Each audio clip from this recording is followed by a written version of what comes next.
I know, you know, we all know that in India to become the 1% is very, very difficult, and not because it's hard, not because it's very, very difficult when it comes to skills, but because there is a lot of competition, and competition से जीतना extremely difficult होता है. But hi guys, I am Chia, your IP Mat coach, and today I am going to tell you कि सिर्फ और सिर्फ 6 months में how can you be the 1% and become a part of the best IIM in India, IIM Indore, for their IPM programme. चलो start करते हैं. सबसे पहले 6 मंथ स्ट्रैटेजी के पहले भी आपको ये समझना जरूरी है कि एग्जाम होता कैसे है. सबसे पहले तो एग्जाम समझो कि क्या है एग्जाम में.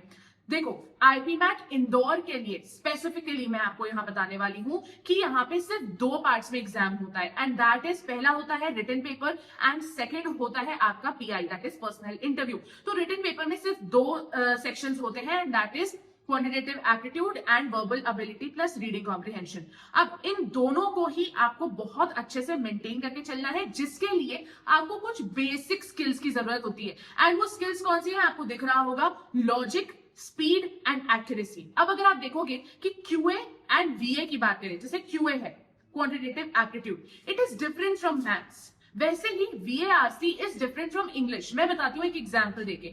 अगर आपको इंग्लिश बहुत अच्छे से बोलते आती है, सुनते आती है, समझते आती है, लेकिन फिर भी ऐसा हो सकता है कि रीडिंग कॉम्प्रिहेंशन अगर आपको एक क्वेश्चन आ जाए तो उसमें 5 में से एक क्वेश्चन आपका गलत हो जाए. क्यों गलत हो जाए?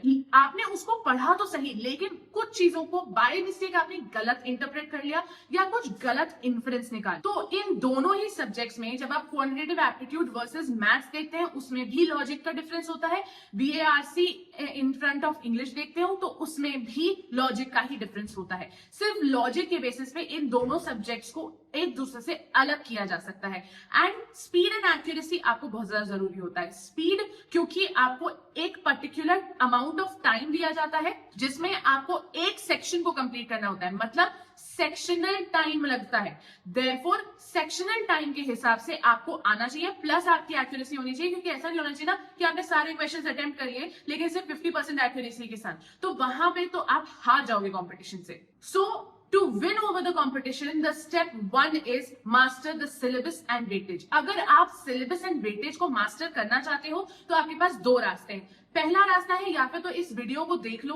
इस वीडियो में द ओजी यश सर जो है उन्होंने अक्षत अत्री से रिक्वेस्ट की है कि वो उनके साथ बैठ के सिलेबस को 100% तरीके से समझें एंड डिकोड करें. कैसे डिकोड करें, इसमें आपको इस वीडियो में आपको ये समझ में आ जाएगा कि पर सब्जेक्ट का कितना वेटेज है, पर सब्जेक्ट कितनी डिफिकल्टी लेवल पे आता है, पर सब्जेक्ट में आपको कितना टाइम देना चाहिए बेसिक्स पढ़ने के लिए एंड प्रैक्टिस करने के लिए, एंड पर सब्जेक्ट में आपको कितने नंबर ऑफ क्वेश्चंस को प्रैक्टिस करना चाहिए.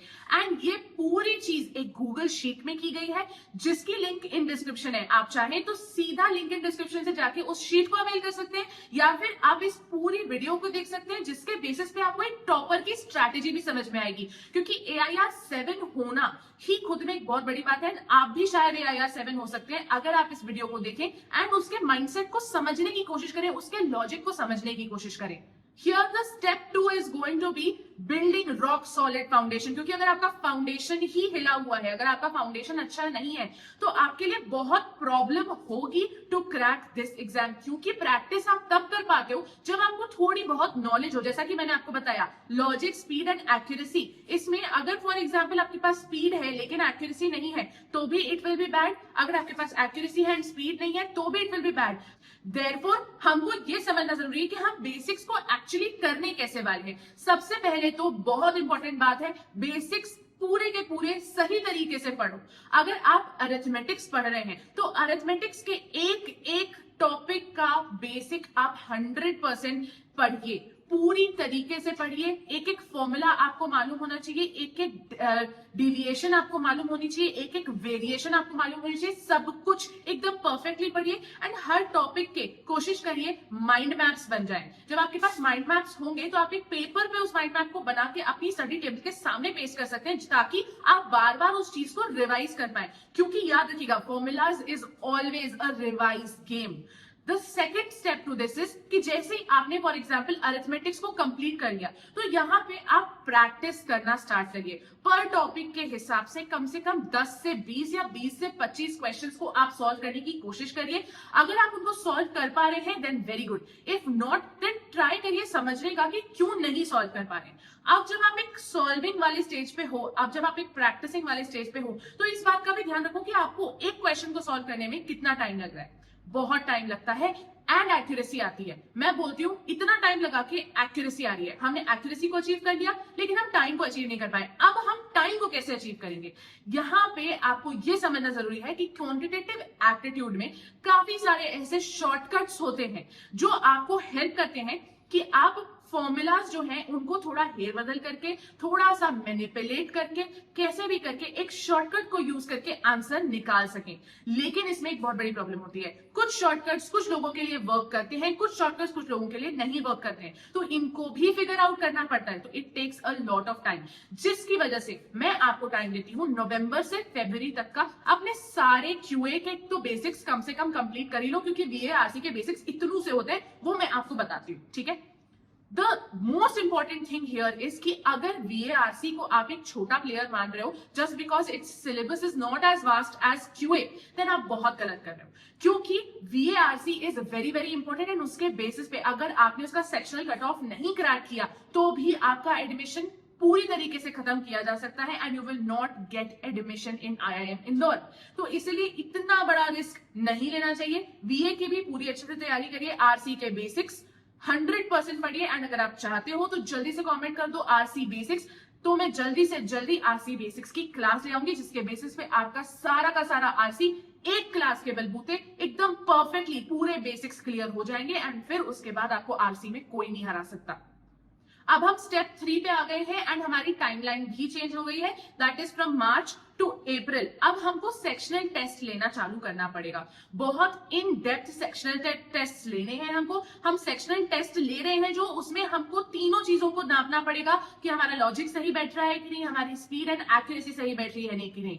आपको कभी भी कोई भी एग्जाम आप दे रहे हैं तो उनको इन्हीं 3 चीजों के बेसिस पे ही देखिए एंड एनालाइज करिए। अब सबसे इंपॉर्टेंट चीज ये है कि आप सिर्फ और सिर्फ सेक्शनल टेस्ट दे के खत्म नहीं कर सकते, उसका इन डेप्थ एनालिसिस करना पड़ेगा एंड उसके बेसिस पे, उन एरर एनालिसिस के बेसिस पे आपको एक एरर लॉग बनाना पड़ेगा। Every time you give a sectional और अ फुल लेंथ मॉक, आप एक एरर लॉग मेंटेन करिए। आप उस एरर लॉग में डे एंड डेट लिखिए एंड इस डेट या डे पे मैंने ये सेक्शनल टेस्ट दिया था, उसमें मेरी ये गलतियां हुई थी एंड ये लॉजिक मेरा मिसस्पेल हुआ था। ये सब चीजों का आपका समझना बहुत ज्यादा जरूरी है। जब आपके पास एक एरर लॉग होगा तो 10 से 12 मॉक्स या 10 से 12 सेक्शनल टेस्ट के बाद आपको समझ में आ जाएगा कि आप कौन सी मिस्टेक्स को रिपीटेडली कर रहे हैं एंड आप फिर समझ पाओगे तो आप रिपीट नहीं करोगे। द लास्ट थिंग इज कि आपको अब इस पॉइंट ऑफ टाइम पे इवन आई थिंक कि फरवरी से ही, फरवरी मार्च अप्रैल एंड मई आपको फुल लेंथ मॉक्स मैंडेटरीली देने चाहिए।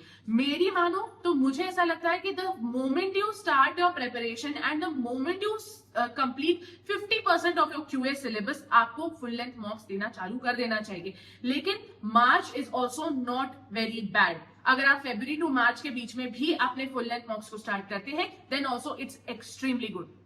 Even if you're not a topper, then also you can be the AIR1 of this exam and go to IIM Indore. Please don't punish yourself for not being a topper in your school, because जरूरी नहीं है कि सारे के सारे एक ही तरीके की पढ़ाई करें। हो सकता है कि आपका लॉजिकल ब्रेन ज्यादा अच्छे से वर्क करता हो then your memory brain, and कुछ इंसान का मेमोरी ब्रेन वर्क बहुत अच्छा करता हो एंड लॉजिकल ब्रेन अच्छा वर्क ना करता हो। तो इसलिए अपने आप को पनिश मत करिए, अपने आप से गलत बातें मत करिए कि मुझसे नहीं हो पाएगा, I am not a topper type etcetera etcetera. Try करिए। अब आप ये कैसे ट्राई करोगे? ट्राई करने का मतलब क्या होता है? डेली कम से कम 2 से 3 घंटे आप सिर्फ आईपी मैट की प्रिपरेशन के लिए दीजिए। अगर आप 2 से 3 घंटे आईपी मैट की प्रिपरेशन के लिए देते हैं तो आप खुद ही एंड गर्ल होते चले जाएंगे एंड आपकी प्रिपरेशन बहुत अच्छी बनती जाएगी। ये 2 से 3 घंटे आपको नॉन नेगोशिएबली एवरी डे लगाने चाहिए। वहीं अगर आप थोड़ा बहुत कम या ज्यादा पढ़ लेते हैं किसी किसी दिन तो चलता है, no problem. The second thing is stay discipline. अगर आपने पढ़ाई चालू की है तो आप ऐसा नहीं कर सकते कि क्योंकि छोटे मोटे कोई एग्जाम आ गए हैं स्कूल में या स्पोर्ट्स का कोई फंक्शन आ गया है या कुछ हो गया है तो उसकी वजह से हमने तोड़ दिया उस फ्लो को। नो, आपको पढ़ना है मतलब पढ़ना है। अगर आप 2-3 घंटे नहीं पढ़ पा रहे हो किसी दिन, कुछ बहुत ही बड़ा इवेंट है जिसकी वजह से आप बिल्कुल ही नहीं पढ़ सकते हो, तो कम से कम कुछ नहीं तो रीडिंग करो। अब आप किस चीज की रीडिंग करोगे? आप न्यूज़पेपर एडिटोरियल्स रीड कर सकते हो, कोई भी अपनी पसंद की बुक रीड कर सकते हो, आप इंग्लिश पॉडकास्ट सुन सकते हो। एटलीस्ट आप कुछ ना कुछ गेन कर रहे हो out of it, correct. And the last thing is regular revision. अगर आप चाहते हो कि आप इस एग्जाम को क्रैक करो, तो आप सिर्फ और सिर्फ बेसिक्स पढ़ के प्रैक्टिस करके नहीं कर पाओगे। आपको रिविजन की भी रिदम रखनी पड़ेगी। The moment you finish your first topic, your second topic, third topic, and to till your fifth topic, from first topic to your fifth topic, the moment you end this and you start your sixth topic, आपका first thought ये होना चाहिए कि sixth topic तो मैं start कर रहा हूँ, लेकिन साथ में मैं इन सब के भी formulas में से किसी एक के formulas को उठा के revise करूंगा। एंड एक एक दिन को सेट कर लो कि इन दिनों पे ये formulas revise करने हैं, मुझे ये करना है। अब ये चीज आप कैसे कर पाओगे? ये कंसिस्टेंसी, ये माइंडसेट आपका कैसे बनेगा?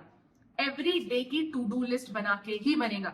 अगर आप मुझ पे विश्वास नहीं करते हो तो AIR1 निखिलेश पे तो विश्वास करोगे। जाके ये जल्दी से उसका इंटरव्यू देख लो। इस इंटरव्यू में निखिलेश बताता है कि कैसे उसने एक टू डू लिस्ट के बेसिस पे बहुत ज्यादा पढ़ाई की है, एंड वो बिल्कुल भी इस हिसाब से नहीं चलता था कि मैं इतने बजे उठूंगा, उतने बजे सोने जाऊंगा, लेकिन उसकी एक टास्क लिस्ट होती थी, जिस टास्क लिस्ट को उसको कंप्लीट करना ही उसका सबसे मेन ऑब्जेक्टिव होता था पूरे दिन का। आप इस टास्क लिस्ट में सिर्फ और सिर्फ आईपी मैट की जगह अपने स्कूल के भी टास्क डाल सकते हो, एंड उस बेसिस पे आपके लिए एकदम क्लियर होगा कि आज मुझे इतना सब कुछ करना एक्सट्रीमली नेसेसरी है, एंड फिर आप नॉन नेगोशिएबली उतनी पढ़ाई कर पाओगे। द लास्ट थिंग इज कि अपनी टास्क लिस्ट को इतना बल्कि मत बनाना कि आप सो ही ना पाओ, क्योंकि अगर आप 7 से 8 घंटे एवरीडे नहीं सो रहे हो तो आप कोई भी एग्जाम क्रैक नहीं कर सकते हो, and that is my guarantee to you. And yes, थोड़ा सा हो सकता है नेगेटिव लगे, लेकिन ये सच्चाई है, एंड सच्चाई थोड़ी कड़वी होती है। I see you next time, until then bye.